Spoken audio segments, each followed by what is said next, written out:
everyone, this is Kari with Chicagoings and ChiTown Fashionista. Today we're talking with Azeeza of Atelier AZZA about her collection, new space, and plans for the future.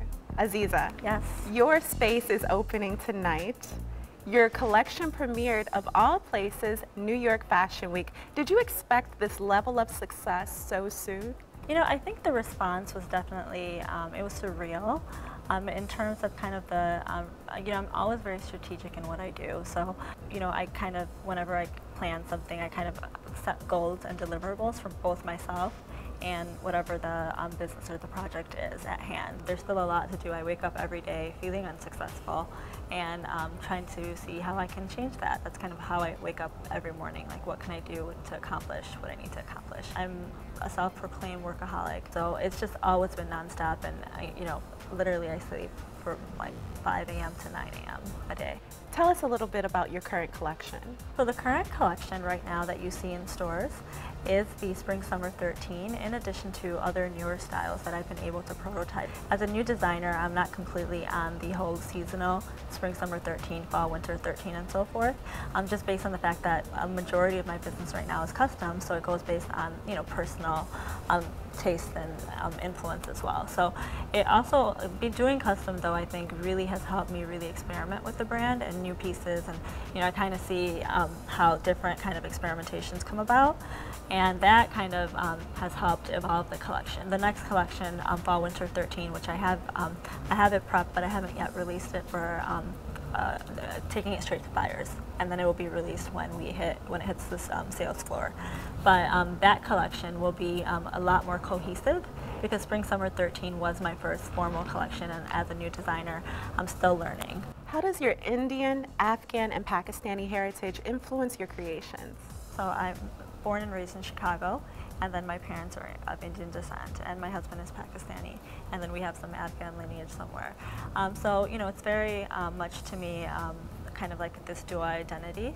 So what I do, the influences in the clothing definitely are really just, I would say probably about 20% in regards to the embroideries and the technique, but the motifs itself, you know, they're sometimes Baroque, they're sometimes edgy, they're sometimes so forth. So even though they're artisanal Indian craft, they're not used the way that they are used overseas as well. So I've definitely applied my own techniques. Appliques, I've developed all new embroideries just using the skill. So you know, it's interesting in terms of how you can kind of take something so traditional and kind of evolve it.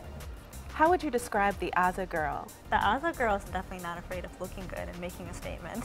Walking into a room and owning it, I think is the best way to say it. You know, most of it, as you've seen, is the Swarovskis, the embellishments. It's very opulent, it's very royal, it's very regal, and it's very heavy. Like some of my pieces, like some of the jackets weigh almost 8 to 10 pounds from the embellishments and the stones. So, you know, you have to be a strong person to wear it, literally, physically and mentally.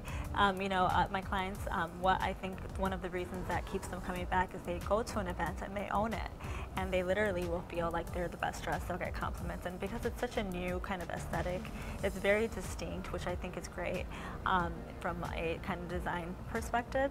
It's very distinct and recognizable, which I think is really good. I'm very fortunate to have that. But I think that kind of really keeps them coming back and feeling like they're the best dressed. Okay, so now I'm going to ask you a series of 3 to 5 questions. We're calling it the ChiTown Shakedown. Okay, Whatever let's do it. Whatever pops into your head, say it. Okay. Okay. I'm scared, by the way. Okay. Cubs or Sox? Cubs. Cubs. Cubs. Okay, and we heard you love to cook. What's your favorite dish to make? Right now, I'm just being a carbaholic with the hours I'm working, so definitely fusions of pasta. Like I even make pastas with, I go really crazy with my pastas, so. No, how do you go crazy with your pastas? How do I go crazy? Well, there's one that actually, it's, believe it or not, it's insanely amazing. There's this Burmese dish that I'm obsessed with right now that we make, and it's basically just spaghetti with a coconut milk sauce, and then with that, what you do is you kind of, you take steak, like chopped steak, and you kind of saute that in all sorts of kind of spices. And then from that, it gets crazier from here.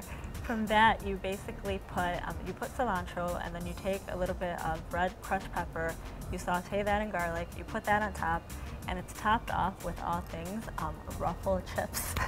And it's ridiculously amazing. I'm not even kidding. You'll have to link the recipe so I don't sound like a complete random. And it's no, I did not create this. It's for, I think that they use in there's a recipe that includes Ruffle chips. Yes, it is. But I think what they use in the country, there's another type of obviously it's not like Ruffles, but the brand Ruffles is very it's similar. So that's where the adaptations in the U.S. of the recipe require Ruffles.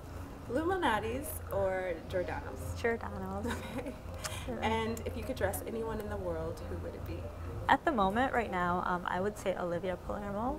Love, love, love her style. So she just exudes this effortless style that's very age appropriate. And I think for her age, she's really doing timeless looks that are just, I think, just unparalleled at the moment. One last question. For someone visiting Chicago for the first time, where is one place they have to go?